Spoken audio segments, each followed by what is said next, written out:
저는 지난 시간에 아나니아와 삽비라 부부 이야기를 했습니다. 혹시 기억나세요? 네, 아나니아와 삽비라 부부가 이 바나바의 헌신을 보고 자기들도 교회에서 인정을 받기 위해서 재산을 팔아서 다 바치려고 이렇게 약속을 했는데 마음이 바뀌어서 다 안 내놓고 조금 숨기고 이렇게 내놓았다가 그 자리에서 심판을 받아서 부부가 다 죽게 되는 그런 내용을 같이 우리가 말씀을 통해서 배웠습니다. 이 말씀을 전하고 나니까요, 제 마음에 한 주간 어떤 생각이 드냐면 갑자기 이런 엉뚱한 생각이 드는 거예요. 뭐냐면은 아나니아와 삽비라 이야기를 들어보니까 헌신을 좀 크게 하려고 하다 보니 잘못하면 시험에 들 수 있구나.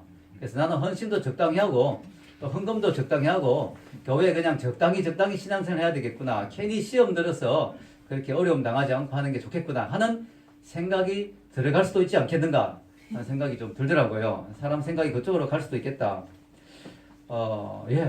물론 여러분의 믿음이 그거밖에 안 되면 뭐 그렇게 해야 되죠.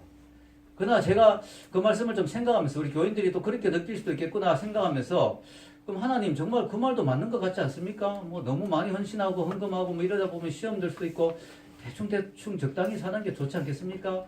그런 생각도 드는 것도 맞겠는데요? 라고 생각하면서 하나님 이게 뭡니까? 어떻게 제가 이 부분을 해석해야 되겠습니까? 이렇게 기도를 했더니 하나님 주시는 깨달음이 이거였습니다. 뭐냐면은 우리 믿음이 그거밖에 안 되면 뭐 그렇게 살아도 할 말은 없는데 하나님 우리에게 어떤 헌신을 요구하실 때 뭐 물질도 그렇고 믿음의 헌신도 그렇고 이 헌신을 요구하실 때는요 더 큰 은혜와 그만큼 더 큰 은혜와 축복을 주기 위해서 그렇게 헌신을 요구하신다는 거예요.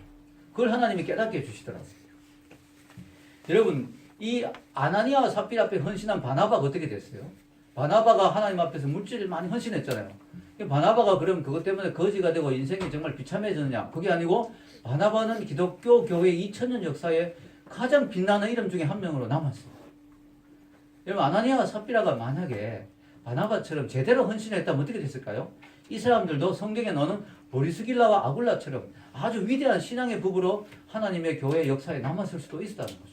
근데 이들이 헌신을 제대로 안 해서 하나님을 속여서 아름다운 결과가 되지 못했다는 것이죠. 그래서 하나님 우리에게 뭔가를 헌신을 요구하시고 뭔가 결단을 요구하시고 뭔가 엄청난 것을 요구하실 때는 우리를 골탕 먹이고 괴롭히려고 그러시는 게 아니라 우리를 더 크게 쓰시고 우리에게 더 큰 은혜와 축복을 주시기 위해서 그러신다는 사실을 믿으시기 바랍니다. 그걸 믿음으로 우리가 그 도전에 응답하게 되면 우리 인생이 더 큰 축복으로 나가는 거예요. 그 믿음의 도전을 우리가 못 받아들이면 우리는 그 수준에서 끝나는 거죠. 또 아나니아 삽비라처럼 그것을 완전히 그냥 거부하게 되면 더 큰 시험에 들 수밖에 없는 것입니다. 여러분 사탄은요 교회를 무너뜨리기 위해서 발악을 하죠. 사탄이 교회를 얼마나 싫어하겠어요. 교회가 있으면 사람들이 변화되고 구원받고 하나님의 나라가 확장되니까 사탄이 이 세상에서 제일 싫어하는 게 교회예요. 교회를 무너뜨리기 위해서 발악을 하는데요.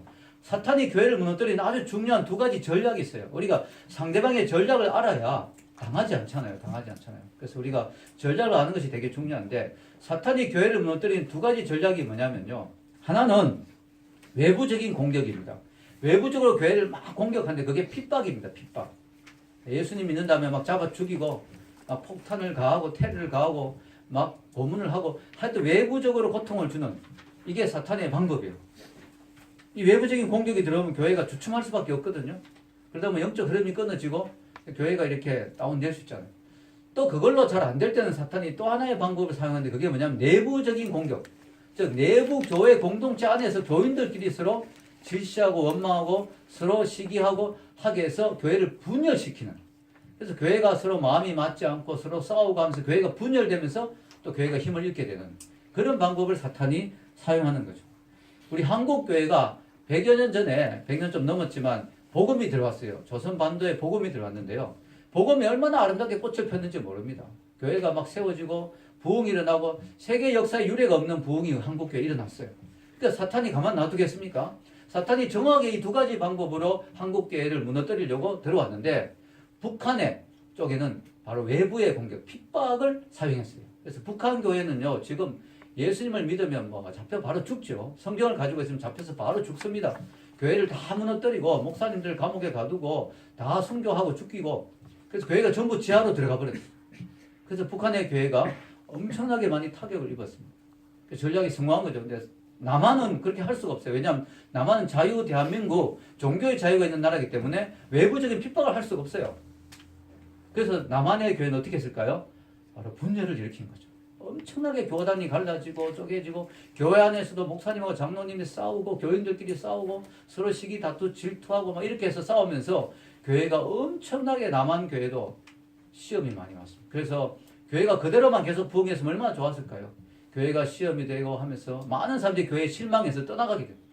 야, 교회 와보니까 너무 서로 싸우고 질투하고 뭐 자기들끼리만 막 뭉치고 야 정말 싫다 이래서 교회를 떠나는. 저는 우리 교회에 대해서 정말 우리 별처럼 빛나는 교회에 대해서 정말 좋아하는 정말 한 게 감사한 게 뭐냐면은 우리 교회는 파당이 없다는 거. 할렐루야. 파당이 없고 시기 질투가 없고 교회에 자기들끼리 모이는 그런 게 없어요. 그래서 여러분 새신자들 우리 지원자매동을 간증했지만 와보니까 뭐 자기들끼리 모이고 이런 거 없죠. 네. 또 새신자라고도 새신자라고 너 저쪽에 있어. 새신자가 왜 나서고 있어. 이렇게 새신자를 막 옆으로 밀치는 그런 것도 없습니다. 우리 교회가 참 감사한 게 그러면서 참 건강한 것 같아요.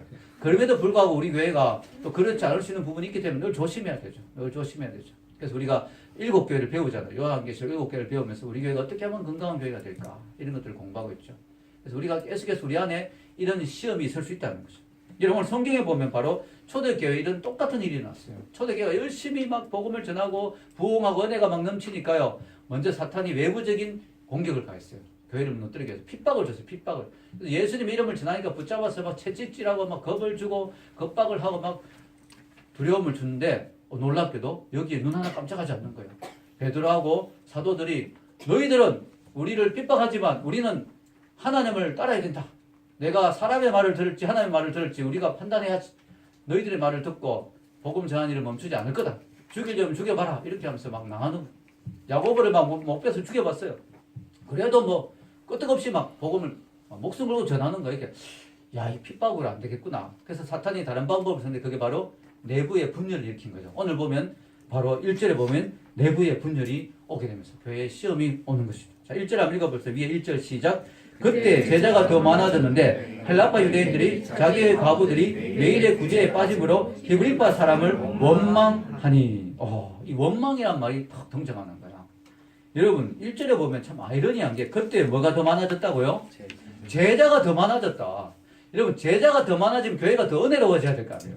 교회 제자가 더 많아졌으니까 교회가 더 은혜로워졌는데 놀랍게도 제자가 더 많아지고 교회가 부흥됐는데 원망이 생기게 됐어요. 그 원망의 이유가 바로 구제 문제 때문이죠. 구제 문제. 자, 이 초대교회 예루살렘 교회는 크게 두 종류의 유대인이 있었던 것 같아요. 하나는 예루살렘 유대인들, 즉 히브리파 유대인들, 즉 유대인들, 히브리파, 즉 그냥 본토박이 유대인들. 또 한 부류의 유대인들은 그 헬라파, 즉 헬라가 그때 이방 문화를 상징하죠. 그래서 이방에 즉 외국에 나갔거나 이방으로 나갔거나 또 다른 데 끌려갔거나 포로로 바벨론 포로 시절 있었죠. 뭐 여러 가지로 멀리 있던 그 유대인들이 지금으로 치면 해외파 유대인들. 그래서 그들이 이렇게 은혜 받아가지고 또 예루살렘 교회 다니면서 정착을 하게 된 것 같아요. 그러니까 교회 안에 두 종류의 유대인이 있는 것이죠. 근데 가만히 보니까 왠지 이 헬라파 유대인들이 약간 홀대를 당하는 것 같은 느낌. 특히 과부들에게 구제. 그때 당시 과부는요. 지금은 과부라도 이렇게 또 여자분이 직업을 가질 수 있고 하는데 그때는 과부는 정말 먹고 살기 힘들었거든요.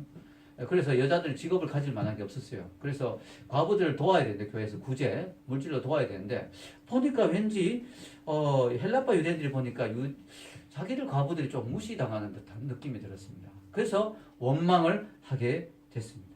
여러분 사실 이 분열이라는 것이요. 별거 아닌 것 같은 데서 생기는 거예요. 이건 뭐 여러분 사실 좀 잘못하다가 누락이 될 수도 있죠. 그러면 잘 이야기하면 되겠죠. 우리가 좀 이렇게 됐는데 어떻게 돼야 될까요? 우리가 좀 빠졌네요. 잘 해봅시다. 이러면 되는데 원망했다는 건 벌써 시험이 들었다는 거예요. 이게 시험까지 들 건 아닌데 잘 이야기하면 되는 부분인데 이 별거 아닌데 시험 들어요. 여러분 신앙생활 하다 보면 뭐 그렇게까지 별거 아닌데도 시험 드는 경우가 참 많잖아요. 왜냐하면 이게 우리의 어떤 그 영적 성숙의 부족도 있을 수 있고 또 교회가 잘못한 부분도 있을 수 있고 그러나 또 어떨 때는 사탄이 이렇게 시험을 주는 경우도 많다는 거죠. 여러분 어떤 교회는 미국의 어떤 교회는요 말도 안 되는 걸로 시험 드는데 뭐냐면은 세족식을 하는데 왼발을 먼저 씻을 것인가 오른발을 먼저 씻을 것인가 이것 때문에 시험이 싫어요. 그것도 교인들 가운데 말도 안 되는 가운데 어떤 교회는 왼발을 먼저 씻어야 된다. 어떤 교회는 오른발을 먼저 씻어야 된다. 그래가 싸워가지고 결국은 교회가 분열돼가지고 왼발파 교인들이 많습니다. 교회 이름이 LFC예요. Left Foot Church. 왼발 교회. 이렇게 교회 이름을 붙여요. LFC. Left Foot Church. 이렇게 해서. 말도 안 되죠. 우리가 들으면 야 이게 무슨 말이 되는 이야기야. 근데 말도 안 되는 걸로 교회가 분열되고 싸워요. 왜냐면 자존심의 문제다 이래가지고. 사실 왼발 씻든지 오른발 아무 문제 없는데 이게 내가 양보하면 자존심이 상한다. 그래서 어떤 교회는 카페트를 깔는데 빨간색을 깔 것인가 파란색을 깔 것인가 이것 때문에 또 싸우는 거야. 예, 성경에 보면 10편 23편에 푸른 초장으로 주께서 나 인도하신다니까 푸른색을 깔아야 된다. 아니다. 예수님의 보혈을 상징하는 빨간색을 깔아야 된다. 이래가지고 또 교회가 분열돼. 이게 전부 마귀 장난이에요. 하나님 교회를 깨뜨리는 마귀의 시험들이 자꾸 오는 거예요. 그러니까 여러분 우리 교회를 섬기다가 마음에 막 시험이 올 때가 있잖아요. 그때 이제 우리가 뭐 오해가 되거나 한 건 잘 풀어야 돼요. 그 사람을 만나거나 교회 리더 그룹의 이야기에서 잘 풀어야 되지만 괜히 막 시험에 들면 이게 시험일 수 있습니다. 마귀가 주는 시험일 수 있습니다. 교회를 자꾸 분열시키는 시험이 오는 거죠. 오늘 보면은 이 먹는 문제로 시험이 들었죠. 먹는 문제로. 이 먹는 문제가 사실 별거 아닌 건 아니죠. 먹는 문제가 참 중요합니다. 그죠? 그럼에도 불구하고 이렇게까지 원망될 건 아니죠. 지금 상황이 어떤 상황입니까? 지금 교회가 엄청나게 위험에 처해 있는 상황입니다. 지금 매일매일 핍박이 일어나고 사도들은 막 매일매일 불려가가지고 막 채찍에 맞고 순교당한 사람도 나오고 이런 상황인데 지금 이런 것까지 시험 들 상황이 아니죠. 그러나 여러분 사탄은 우리에게 이런 시험을 주고요. 우리가 또 연약한 인간이니까 시험 들 수 있어요. 교회 생활하다 보면. 여러분 시험 드는 게 큰 죄는 아니에요. 다만 내 마음에 시험이 찾아올 때 빨리 회복해야 될 줄로 믿습니다. 우리가 회복해야 되죠. 여러분 그럼 초대교회는 이 시험의 문제를 어떻게 해결했을까요? 세 가지가 나옵니다. 세 가지. 첫째는요. 우선순위를 정했다. 우선순위. 놀라운 건요. 여기 보면 뭐 때문에 시험 들어서 구제의 문제 때문에 시험 들었죠. 그럼 사도들이 생각하기에 구제가 이게 심각하구나. 그럼 내가 구제에 대해서 좀 더 신경을 쓰고 구제에 좀 더 사역에 내 집중해야 되겠구나. 내 사역의 에너지를 구제에 더 집중해야 되겠구나. 시험 들면 안 되니까. 이렇게 가기 쉬운데 놀랍게도 이 사도들은 통찰력이 있죠. 이게 구제 문제가 심각하지만 이게 내가 우리들이 이 일에 집중하면 안 된다. 본질에 집중해야 된다. 그래서 기도와 말씀에 더 집중해야 된다. 이렇게 생각한 거예요. 놀라운 이야기입니다. 2절부터 4절까지 한번 읽어봅시다. 시작. 12사도가 모든 제자를 불러 이르되 우리가 하나님의 말씀을 제쳐놓고 접대를 삼는 것이 마땅치 아니하니 형제들아 너희 가운데서 성령과 지혜가 충만하여 칭찬받는 사람 7을 택하라. 우리가 그 일을 그들에게 맡기고 우리는 오로지 기도한 일과 말씀 사역에 힘쓰리라 하니. 이게 정말 놀라운 거예요. 왜냐하면요. 교회 시험이 온 이유는 결국 은혜가 떨어져서 시험이 오는 거예요. 이 사도들이 생각하기에 구제 사역을 할 사람들이 앞으로 있잖아요. 세우면 되니까. 그거는 세워야 되고. 조직적으로 좀 필요한 부분은 조직과 체계를 갖춰야 되죠, 교회에. 그러나, 그럼에도 불구하고 사도들이 이 일에 집중하면 안 된다. 왜냐? 이 사도들이 은혜가 떨어지면 시험이 더 올 수 있기 때문에. 은혜 받으면요, 웬만한 시험은 극복이 돼요. 아멘? 우리가 이게 세균이 들어온다고 다 병에 걸리는 거 아니잖아요. 내 몸이 건강하면 병이 안 걸리잖아요. 옆에 사람이 막 기침해도 내가 몸이 건강하면 감기 안 올잖아요. 그것처럼 이게 교회가 은혜가 떨어져 버리면 막 온갖 시험이 다 오거든요. 그래서 여러분 사도들이 생각하기에 이 교회가 자꾸 시험이 오는 거는 지금 은혜가 떨어지고 있다.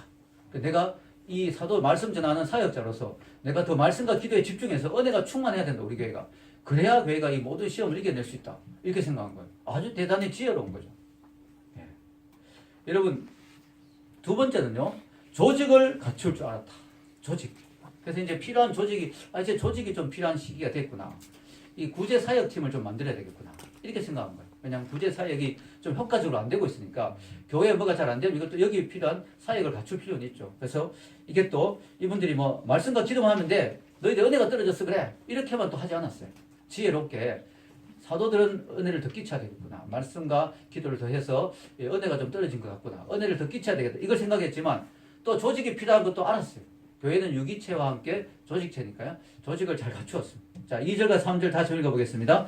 12사도가 모든 제자를 불러 이르되 우리 하나님의 말씀을 제쳐놓고 접대를 삼는 것이 마땅하지 아니하니 형제들아 너희 가운데 성령과 지혜가 충만하여 칭찬 받는 사람 7을 택하라. 우리가 이 일을 그들에게 맡기고 이렇게 사역팀을 구성했다. 아주 지혜롭게 사역팀을 구성했다. 여러분 교회에 다양한 사역팀이 필요합니다. 우리 교회는 아주 크지 않으니까 여러 사역팀이 있지는 않지만 그래도 기본적으로 사역팀 좀 있죠. 찬양팀과 또 우리 청소하는 팀들도 있고요. 여러 사역팀이 있습니다. 중보기도 팀도 있고 다양한 사역팀이 있죠. 이 사역팀이 필요합니다. 이 사역팀이 있으면 좋은 게 뭐냐면 두 가지가 있어요. 뭐냐면 담임 목사, 사역자들, 목회자들이 좀 시간적인 여유가 생겨요. 그냥 목사님 이걸 다 하려고 생각해보세요. 구제도 하고 청소도 하고 뭐 PPT도 만들고 찬양도 하고 다 하려면 목사님 말씀 언제 준비하겠어요? 여러분 이 한국교회 목사님들의 특징이 뭐냐면 너무 바쁘다는 거예요. 목사님들이 보면 대부분 너무 바빠요. 저도 부목사 해봤잖아요. 정신없어요. 정신없어요. 너무 바빠요. 마치 느낌이 세탁기에 빨래가 돌아가는 느낌. 일주일이 막 그냥 모든 프로그램이 뭐 해야 되고 뭐 해야 되고 정신 하나도 없어요. 행정하고 신방하고 뭐다 정신 없죠. 수요 예배, 새벽 예배, 철야 예배 정신 하나도 없습니다. 저희 교회가 그래도 감사한 게 청년교회라서 신방이 많지 않잖아요. 그래서 저희가 신방의 어떤 시간을 많이 좀 덜 뺏긴 것 같아요. 다만 이제 뭐 부교육자도 없고 뭐 사무실도 없고 이래서 제가 행정이나 모든 걸 다 하는 게 좀 바쁘긴 하지만 그래도 신방이 없는 게 대단히 좀 그래도 시간이 좀 덜 뺏기는 편인데요. 어쨌든 목사님이 시간이 없고 바쁘면 무슨 문제가 생길까요? 기도에 좀 소홀하게 되고 영역이 떨어지죠. 그 다음에 두 번째는 말씀을 급하게 준비해야 되죠. 바쁘니까. 그래서 말씀의 설교의 질이 떨어집니다. 설교의 수준이 떨어져요. 자꾸. 그래서 여러분 한국계 목사님들 설교 들어보면 좀 별로다 싶은 설교가 많죠. 그냥 목사님의 문제도 있지만 너무 바쁜 거예요. 그래서 여러분 바쁜 목사는 나쁜 목사다. 바쁜 목사는 나쁜 목사다. 왜냐?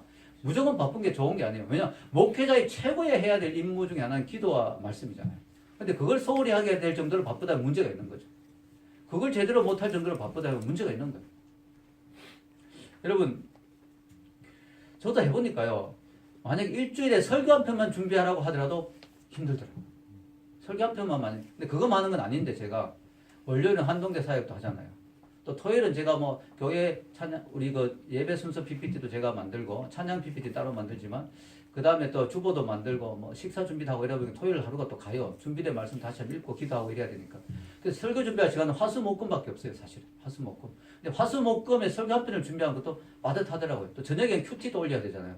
큐티 안 하고 큐티 깜빡 잊고 자면 또 밤에 막 준호 형제 목소리가 들립니다. 목사님 큐티 안 올라왔어요. 그래서 여러분 큐티도 올려야 되죠. 저녁에 또 기도 시간도 있잖아요. 기도도 하고 저녁 시간은 뭐 큐티 기도하면 또 다 가더라고요. 저녁 시간. 그래서 여러분 어쨌든 그래서 매주 제가 설교 분량이 A4 용지 한 8페이지 내지 한 9페이지 되거든요. 여러분 매주 A4 용지 8페이지 내지 9페이지 정도의 분량의 논문을 쓴다고 생각해보세요. 그것도 매주 다른 내용으로. 똑같은 설교하면 또 안 되잖아요, 여러분. 맨날 들은 설교 또 들으면 안 되잖아요. 쉽지 않아요, 쉽지 않아요. 거기다 저는 또 책을 쓰잖아요. 책을 또 쓰고 있기 때문에 책 쓰는 또 시간도 또 필요하고 뭐 이렇게 여러 가지로 결국은 여러분들이 많이 교회 사역을 같이 협조해 주니까 제가 그래도 이렇게 설교를 매주 준비해서 전할 수 있는 거예요. 저희 교회 교인들이 좀 수준이 높아요. 그래가지고 설교를 조금 어설프게 준비하면 바로 태클이 들어옵니다. 요즘 목사님 말씀이 조금 요즘 예화가 좀 긴 것 같아. 너무 예화가 나오고.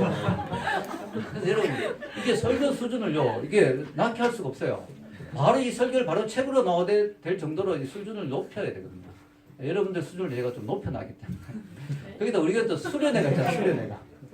여러분 수련회가요 1년에 한 번이지만 한 2달 정도 걸려요. 수련회 준비하는데. 왜냐하면 5편의 설교를 제가 하는데 이 설교 분량도 좀 많아요. 수련회 때는.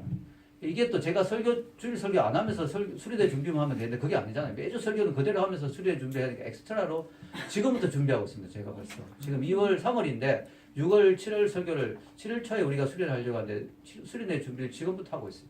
그냥 5편의 설교를 준비해야 되니까.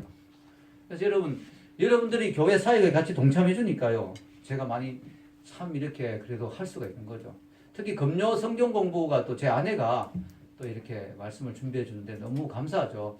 제가 금요일까지 준비하려면 많이 힘들 거예요. 그런데 저희 집사람도 열심히 해주고 근데 요즘 좀 눈이 좀 많이 안 좋아져서 걱정입니다.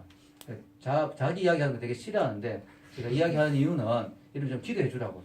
그래서 눈 한쪽이 좀 안 좋아서 같은 한 30% 정도가 실명이 되어 있는 상태입니다. 그래서 더 나빠지면 안 되거든요. 시신경은 잘 돌아오기 힘드니까. 그래서 여러분들이 그 기도를 좀 많이 해주시고 잘못하면 이번에 요한계시록을 끝으로 못할 수도 있어요. 그래서 저는 바라기는 계속 할 수 있으면 좋겠는데 그래서 여러분이 좀 기도를 많이 해서 시신경도 좀 회복되고 눈이 좀 좋아질 수 있도록 그래서 말씀을 계속 사역을 그래서 여러분 매주 금요일 요한계시록 강의가 그냥 하는 게 아니고 정말 생명 바쳐 준비하는 강의라고 좀 생각하시고 열심히 나오시고 은혜 받고 하면 좋을 것 같습니다.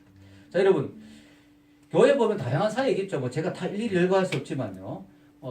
재정 부분도 참 제가 교회 제일 걱정하는 게 재정입니다. 그죠? 왜냐하면 재정이 우리가 모자라면 교회 문을 닫아야 되니까. 여러분이 주중에 열심히 직장 생활하면서 열심히 월급 받아서 또 교회에 물질로 헌신하는 분이죠. 그것도 아주 귀한 사역이라고 생각합니다. 왜냐하면 교회가 재정이 없으면 당장 문을 닫아야 되니까.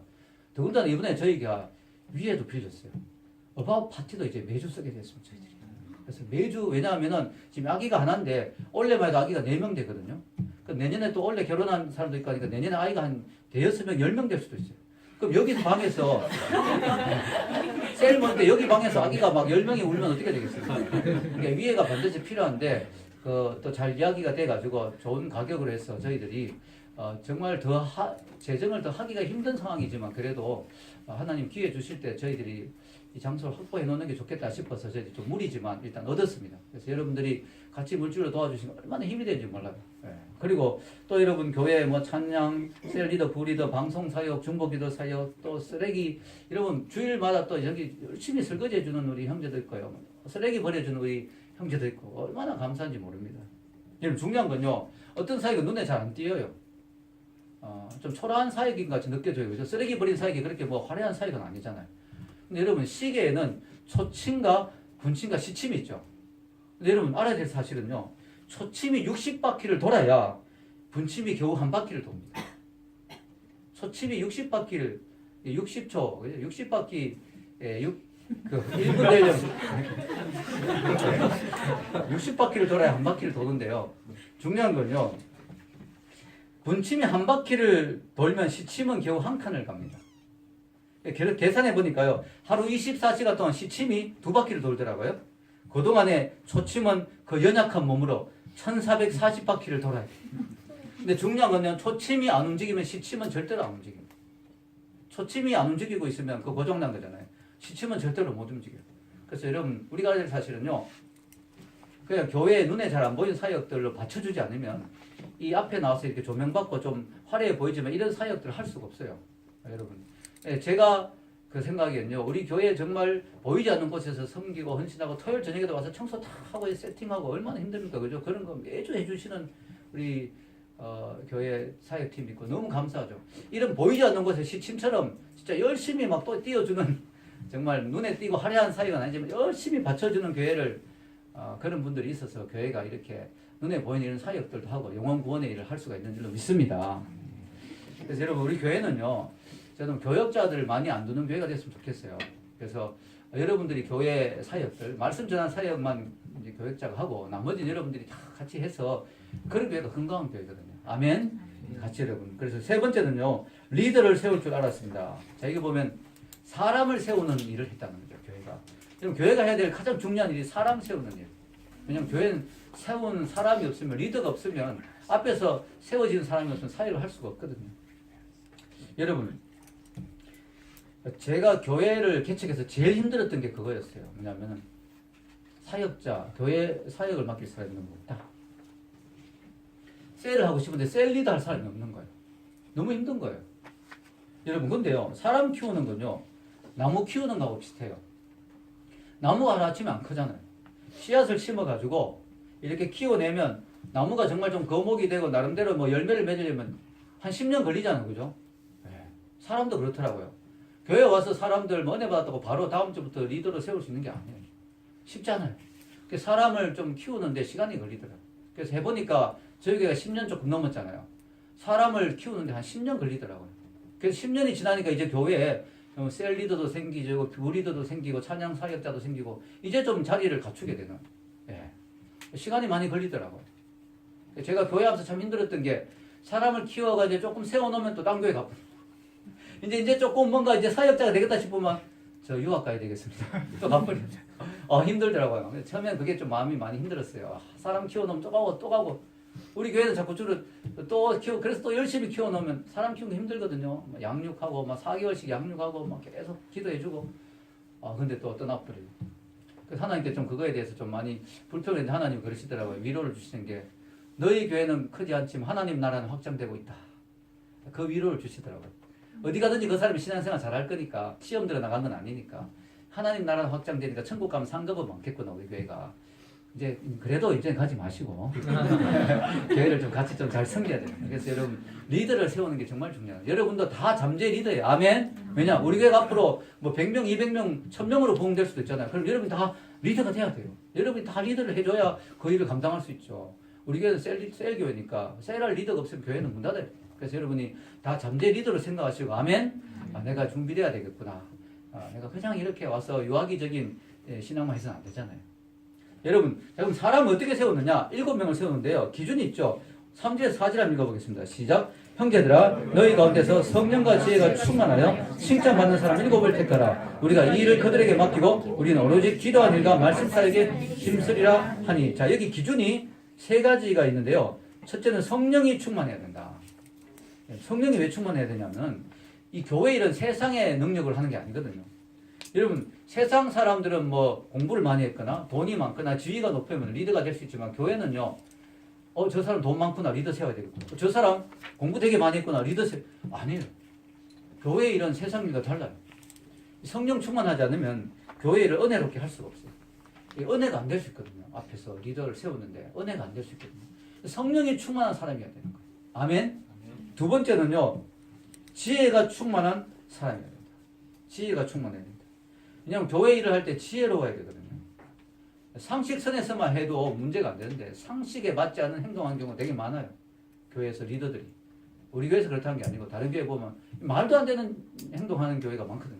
이 상식선에서만 지켜도 되는데 이 지혜가 필요한 거예요. 지혜가. 그래서 여러분 믿음은 좋은데 지혜롭지 못하다. 이것도 문제가 생겨요. 성령 충만하고 믿음 막 주여 하고 방언도 하고 막 성령 충만한데 이 지혜롭지 못하면 또 교회에 문제가 생겨요. 그래서 여러분 솔로몬도 딱 왕이 됐을 때 하나님 뭘 구하느냐 너 뭘 원하냐 때 딱 해놓은 말이 뭐예요? 지혜가 필요합니다. 내가 이 백성을 어떻게 다스리겠습니까? 내가 리더가 되려면 지혜가 필요합니다. 성경에 근데 또 위로가 되는 게 지혜를 주시겠다고 또 해요. 야고보서 읽어보겠습니다. 야고보서 1장 5절 너희 중에 누구든지 지혜가 부족하거든 모든 사람에게 후히 주시고 꾸짖지 않으신 하나님께 구하라. 그리하면 주시리라. 아멘. 저희 교회도 지혜가 있었는데 미국에도 갔습니다. 지혜자매라고 지혜를 더 구해야 되겠어. 다른 지혜들도 좀 많이 와야 될 것 같고 여러분 머리에 지혜가 와야 돼요. 아멘. 지혜를 구해야 돼요. 여러분 공부하는 학생들 반드시 지혜를 구해야 됩니다. 여러분 혜림이도 있고 우리 효빈이도 있고 있는데 공부하는 학생들 반드시 지혜를 하나님 저에게 지혜를 주세요. 공부 잘하게 좀 도와주시고 하나님 지혜를 주시고 주님의 일을 잘하게. 세 번째는 칭찬 듣는 사람을 선택했다. 이게 중요해요. 믿음도 좋고 똑똑해 지혜도 있고 한데 인간성이 엉망이야. 인품이 안 돼. 성품이 안 돼. 인격이 안 돼. 그럼 어떻게 돼요? 그 사람 때문에 시험 드는 사람 많이 생기죠. 여러분 막 교회 리더인데 말을 막 함부로 한다든가 인격이 좀 안 된다든가 성품이 좀 막 걸핏하면 화를 낸다든가 이래 되면 어떻게 돼요? 이게 또 사역에 하는데 문제가 많아요. 그래서 여러분 이 칭찬 듣는 사람 그래서 인품이 중요하다. 이 세 가지 뭐예요? 성령 충만, 그죠? 믿음이 좋아야 된다. 두 번째 뭐예요? 지혜로워야 된다, 사람이. 세 번째는 칭찬 듣는 인격이 좀 갖추어진 사람이어야 된다. 그래서 여러분, 교회 리더 세우는 게 얼마나 힘들겠어요? 저 사람 믿음이 좋아서 좀 세웠으면 싶은데, 지혜가 부족한 것 같아요, 예를 들어. 우리 교회가 그렇다는 게 아니고, 예를 들어. 저 사람은 지혜가 좋고, 믿음 좋고, 좀 성품이 세져가지고 리더가 될 수 있게, 이래는 안 되는. 그래서 여러분, 교회 리더 세우는 게 그렇게 힘들어요, 그렇게. 그래서 여러분 객관적인 평가가 중요합니다. 왜냐하면요, 이 칭찬 듣는다는 게 객관적인 거는 저 사람 참 괜찮아. 왜냐하면은 보통 사람은 자기는 괜찮은 사람이라고 착각하는 경우가 되게 많아요. 사람들이 갖고 있는 대부분의 착각이면 나는 이 정도면 좀 괜찮은 사람 아닌가 이런 생각을 보통 사람 갖고 있거든요. 근데 우리가 기본적으로 우리는 문제가 많아요. 왜냐하면 우리는 다 죄인이잖아. 아멘. 기본적으로 우리는 괜찮은 사람이 아니고 우리는 되게 문제가 많은 사람이에요. 기본적으로. 그래서 하나님 우리를 막 깎고 다듬었어요. 막 깎고 다듬고 막 그랬어요. 아프죠? 막 다듬을 때는 막 힘들죠. 어쨌든 우리가 다듬어져야 돼요. 그리고 우리가 리더로 세워지려면 사람들에게 물어봐야 돼요. 제가 리더로 쓸 만한 사람입니까? 라고 사람들에게 물어봐야 되는데 그래 물으면 다 또 괜찮네요 이렇게 말하니까 그렇게 묻지 말고 그냥 객관적으로 물어봐요. 주위 사람들에게. 제가 평가가 어떻습니까? 평가를 다른 사람 통해서 한번 물어봐요. 직접 물어보면 뭐 나쁘게 말 못하니까 다른 사람 통해서 물어보는 거예요. 예를 들어 정식이라면 정식에 대한 평가를 정식가 영주자매에게 물어보는 거예요. 영주자매 사람들이 저에 대해서 뭐라고 이야기해요. 이렇게 좀 알아보고. 여러분 우리가 객관적인 게 중요합니다. 그래서 여러분 이제 사람을 세우는데요. 또 한 가지 우리가 재밌는 게 있어요. 5절에서 6절 한번 읽어봅시다. 시작. 온 무리가 이 말을 기뻐하여 믿음과 성령이 충만한 사람 스데반과 또 빌립과 브로고노와 니가노로와 디몬과 바메나와 유대계의 교회 안디옥 사람 니골라를 택하여 사도들 앞에 세우니 사도들이 기도하고 그들에게 안수하니라. 여기 이름이 여러분 특징이 뭔지 알아요? 전부 헬라식 이름이에요. 헬라식 이름. 이게 너무 놀라운 게 사도들이 진짜 그래서 사도들이 지혜로운 사람인 거예요. 성령 충만할 뿐만 아니라 유대파 히브리인들이 패권을 잡고 있고 헬라파가 자꾸 소외된다고 이야기하니까 이 구제사역 특히 문제가 된다고 하니까 구제사역 담당자를 헬라파 사람으로 다 세워버린 거예요. 아, 이게 지혜로운 거죠. 그러니까 여기에 대해서 더 이상 이제 불평할 수가 없는 거예요. 왜냐 헬라파 사람들이 팔이 안으로 굽는다고 헬라파를 잘 신경 써주겠죠. 그러니까 더 이상 원망이 나올 수가 없는 거죠. 게임 끝. 네. 그래서 이 지혜입니다. 지혜. 아주 지혜롭게. 근데 이 사람들이 성령 충만하고 지혜가 있고 또 칭찬 듣는 사람들이었습니다. 자, 여러분 본질에 충실한 교회가 되는 게 참 중요합니다. 여러분 위기는 기회라는 말이죠. 위기는 기회. 맞습니다. 여러분 오늘 교회에 부르닥친 위기는 교회가 분열될 수 있는 이 위기는 오히려 교회가 더 본질에 충실하게 되는 그리고 조직을 잘 세우게 되는 그리고 교회 사역들이 아주 효과적으로 되는 그런 기회가 되었습니다. 여러분 교회에 위기가 왔는데 이 위기를 잘 극복하니까 이게 더 기회가 된 거예요. 여러분 우리가 하나님 앞에 기도하면요 위기가 기회가 되는 줄로 믿습니다. 사실 저희 교회도 위기가 왔었거든요. 뭐냐면은 위에 어바웃 파티의 사장님께서 사업하시는 분이니까 오빠분이 아는 분이 어떤 교회가 자리가 당장 없어가지고 조금 이 교회를 좀 어바웃 파티를 좀 빌렸으면 좋겠다 이런 이야기가 들어왔어요. 그래서 제가 또 뭐 사업하시는 분이니까 돈이 들어와야 되니까 그분은 무조건 안 된다고 반대하기도 좀 그렇고 고민이 좀 되더라고요. 그래서 리더들하고 의논했더니 그래도 교회가 들어온 건 아닌 것 같다. 잠깐 온다고 이야기는 하지만 잠깐 올지 계속 있을지 알 수가 없잖아요. 한 20명 정도 온다는데 20명이 또 200명이 될지 알 수가 없고. 그래서 이게 알 수 없는 건 사람은. 그렇다고 우리가 극구 반대하게 우리 교회가 너무 이기적인 교회가 된 것 같고. 그죠? 그렇게 기도했더니 하나님이 이 기회에 그냥 너희 교육관으로 해라. 왜냐면 제가 어바웃 파티를 놓고 기도를 좀 해왔거든요. 오랫동안. 우리 교육관이 앞으로는 반드시 필요하다. 왜냐면 우리 교회가 지금의 모습만 보는 게 아니라 앞으로 더 부흥할 걸 생각하면 아이가 더 생기고 여러 가지를 생각하면 장소가 더 필요한데 그래서 위기를 기회로 삼아야 되겠다.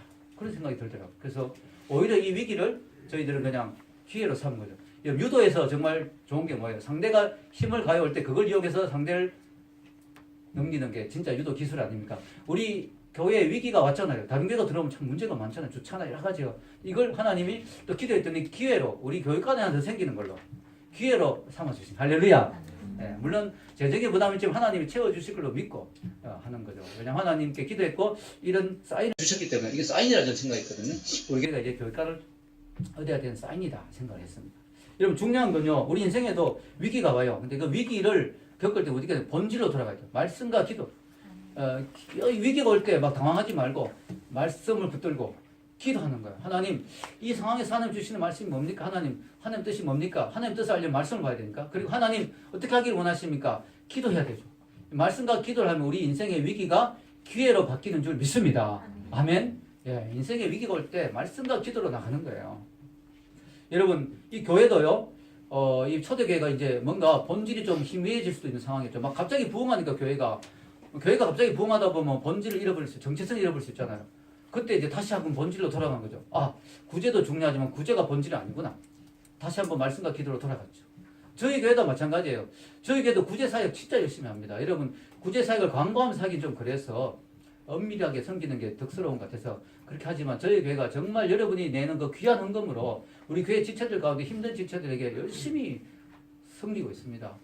재정적으로 장학금을 주기도 하고요. 병원에 또 있는 분은 그 치료비를 드리기도 하고요. 또 여러 가지 재정이 어려운 긴급 구호로 우리가 쓰기도 하고 또 외국 선교 나가거나 이렇게 하는 분들은 또 물질로 돕기도 하고요. 우리 교회가 정말 알게 모르게 여러분들을 그 귀한 헌금으로 진짜 재정이 빠듯한데 거기서 아껴서 진짜 구제를 열심히 하지만 그러나 우리 교회 본질은 구제가 아니다.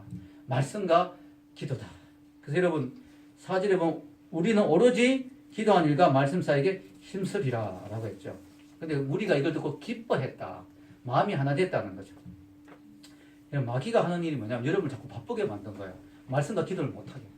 자꾸 바쁘게. 여러분이 그리스도인이라면 여러분의 삶의 가장 중요한 본질은 뭐냐? 말씀과 기도예요. 아멘? 이걸 놓쳐서는 안 돼. 이걸 놓칠 만큼 바빠서는 문제가 있어요. 그럼 여러분이 뭐 돈을 좀 덜 벌더라도 덜 바쁜 직장으로 옮긴다든가 아니면은 뭐 돈을 좀 덜 벌더라도 일을 좀 덜 한다든가 뭐 해야죠. 말씀과 기도를 못할 정도로 바쁘면 안 되는 거죠. 그래서 마귀는 우리를 자꾸 바쁘게 해서 말씀과 기도를 놓치게 만드는 거죠. 우리 교회도 다시 한번 오늘 말씀을 보면서 우리 교회가 사도행전을 공부한 이유가 우리 교회가 어떤 교회가 돼야 될 것인가 이거잖아요. 말씀과 기도에 충실한 교회가 돼야 될 줄로 믿습니다. 그래서 여러분이 큐티 말씀, 큐티 묵상 좀 더 열심히 하시고 그리고 여러분이 그 금요 성경 공부도 올 수 있는 분은 열심히 오시고 못 오는 분은 다시 파일로 들으시고 또 뭐예요? 우리가 기도, 10시 기도 시간 있잖아요. 기도 시간에 좀 더 많이 기도에 동참하시고 그렇게 해야 될 줄로 믿습니다. 또 하나 오늘 말씀처럼 사람을 세운 일에 우리 교회가 좀 더 집중하고 이번에도 지금 양육이 4명이 또 시작됐어요. 4명이. 너무 감사하죠. 여러분 양육도 열심히 좀 받으시고 그렇게 해야 될 줄로 믿습니다. 결론을 내리겠습니다. 제가 목회를 하다 보면요. 특히 목회 초기에 외롭다라는 생각을 많이 해요. 외롭다. 왜냐하면 제가 교회를 하는데 과연 나와 함께 이 교회를 같이 섬길 사람이 누가 있을까? 특히 교회 목회 초기에는요. 없는 거예요. 주위에 사람들이 너무. 다 떠내기고 내하고 끝까지 이 교회를 같이 갈 사람이 과연 몇 명 있을까? 별로 없더라고요. 그래서 참 많이 외롭고 힘들었어요. 근데 이제 한 10년 지나니까 너무 감사한 게 알게 모르게 저도 의식하지 못한 사이에 저희 교회 중심으로 이렇게 리더 그룹이 생기면서 또 사역자 그룹이 생기고 헌신한 분들이 생기면서 저분들은 뭐 사람 일이니까 뭐 평생 끝까지 뭐 뼈를 묻는다 뭐 이런 말을 함부로 할 수는 없지만 그러나 하나님이 주신 사람들 나와 함께 목회에 힘이 되어 주신 동력자들이 생기고 있구나 하는 생각이 너무 감사한 거예요. 여러분 이렇게 교회가 본질에 충실하니까 어떤 일이 나는 줄 아세요? 결론 7절 읽겠습니다. 하나님의 말씀이 점점 왕성하여 예루살렘에는 제자의 수가 더 심히 많아지고 허다한 제사장의 무리도 이 도에 복종하니라. 여러분 보세요. 교회가 말씀과 기도에 충실하니까요. 말씀이 전하는 사도가 전하는 말씀에 능력이 막 생기는 거예요. 그러니까 제사장까지. 여러분 제사장이 보통 사람들이니까 이 제사장은 히브리인들 얼마나 유대인들 지독합니까? 예수님을 배척하는 예수님을 못 박아 죽였던 사람들이 제사장들이었어요. 그들조차도 이 도에 복종하는 정말 도저히 굴복할 수 없는 사람조차도 말씀 앞에 굴복하는 역사가 일어납니다. 할렐루야. 교회가 생명력이 넘치는 거죠. 은혜가 막 넘치는 교회가 된 거죠. 여러분 우리 교회도 그래야 될 줄로 믿습니다. 주님의 말씀에 더 사로잡혀 더 기도에 힘써서 우리 교회 안에 하나님의 은혜가 충만하고 우리 안에 정말 모든 교회 사역에서 주님의 은혜가 넘쳐서 이런 놀라운 구원과 치유와 회복의 역사가 있는 교회가 되기를 주의 이름으로 축원합니다. 기도하겠습니다.